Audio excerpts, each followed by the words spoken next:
آئی سی سی نے سری لنکا کی رکنیت معطل کر دی۔ انٹرنیشنل کرکٹ کونسل آئی سی سی نے سری لنکا کرکٹ کی رکنیت معطل کر دی ہے۔ آئی سی سی کی جانب سے جاری بیان میں کہا گیا ہے کہ انٹرنیشنل کرکٹ کونسل نے فوری طور پر سری لنکا کو معطل کرنے کا فیصلہ کیا ہے۔ آئی سی سی کے مطابق سری لنکا کرکٹ کو حکومتی مداخلت کی بنا پر معطل کیا گیا ہے۔ آئی سی سی ترجمان کا کہنا ہے کہ بورڈ اجلاس میں اتفاق ہوا کہ سری لنکا کرکٹ کے معاملات آئی سی سی قوانین کی خلاف ورزی ہے۔ انٹرنیشنل کرکٹ کونسل کے مطابق معطلی اور اس کے خاتمے کے شرائط و ضوابط جلد طے کریں گے۔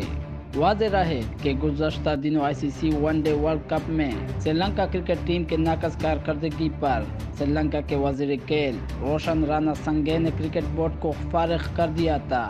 بتایا گیا تھا کہ وزیر کھیل کے کرپشن کے الزامات پر بورڈ سے تعلقات کشیدہ تھے۔